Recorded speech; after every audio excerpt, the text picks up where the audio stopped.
Before Scarholm, before Hirimholm, before the first king, there was another kingdom. It was not destroyed by war. It was not destroyed by famine. It was not destroyed by plague. It was destroyed because it asked a question. They called it Kael'Thar. No one today remembers exactly how tall its towers stood. No one remembers the color of its banners or the name of the last king who sat upon its throne. Time is a cruel chronicler. It erases the details, leaving only the shape of the loss. But the earth remembers.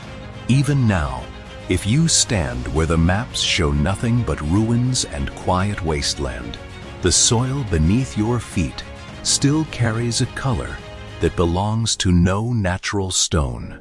Darker than ash, denser than shadow. The locals call it by only one name, the Burnt Land. In its time, Kael'Thar was not the largest kingdom, but it was the most respected. Kings sent their heirs there to study. Kael'Thar's cartographers mapped the known world. Its healers tended to rulers, and its libraries held knowledge no other kingdom possessed. People believed that if an answer existed anywhere, it could already be found within the archives of Kael'Thar, because Kael'Thar did not fall to siege. It did not fall to famine, to plague, to a brother's betrayal over a throne. Kael'Thar fell because its scholars did something scholars have done since the beginning of time itself. They asked a question they should never have expected an answer to. Before it burned, the archives of Kael'Thar were the richest in the known world. Generations of scholars had devoted their lives to a single pursuit, to understand the nature of something their oldest texts mentioned only in whispers and only at night. They called it by a single word: the gate. No one today knows exactly what that gate looked like before it was sealed, whether it was an arch of stone or simply a crack in the fabric of the world itself. The records that survived describe it the way a blind man might describe color, approximately, desperately, never quite enough. But all of them agree on one thing: something waited beyond the gate. Some believed it concealed the source of all knowledge. Others were certain it led to the place the gods themselves had once departed from. And some claimed there was nothing behind it at all.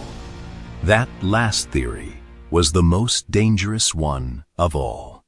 The scholars of Kael'Thar, in their pride, or perhaps simply in their hunger for knowledge, decided that understanding this sealed door was worth the risk.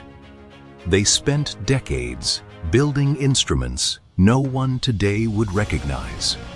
They recorded observations in a language that survives only in fragments. And somewhere in those records, no one knows exactly when they discovered something that should never have been discovered. A way to listen beyond the gate, not to open it, only to listen.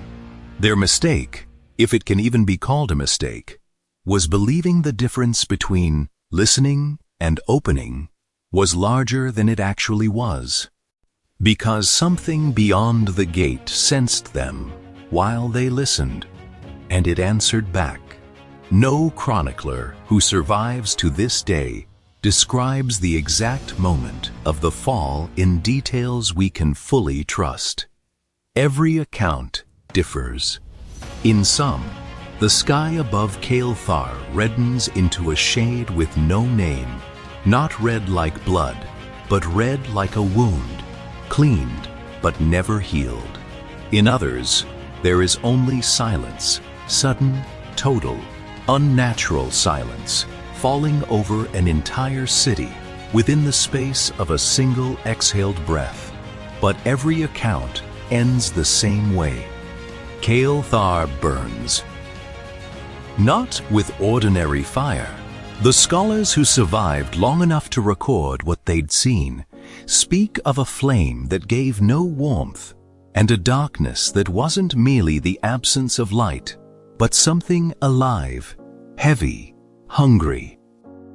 By morning, nothing remained of the one-time pride of the known world but ash, and earth stained a color that belongs to no natural stone.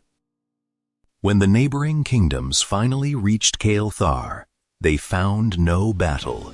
They found no bodies. They found no siege engines. They found only ash, an absolute silence. Even the birds refused to land there for generations. Few survived. Among them, scholars, who managed to carry fragments of their own records out before the libraries burned completely. Those fragments scattered across the world, hidden in boxes, sewn into the linings of cloaks, buried beneath the floors of abandoned farmhouses.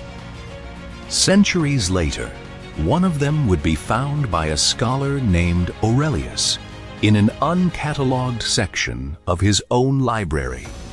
But that is another story. Historians argue about when the Age of Ruin began. Chroniclers argue about who was to blame. But all of them agree on one thing. Kael'Thar did not fall because it opened the gate. It fell the moment something on the other side realized it was not alone. The ruins remain there to this day,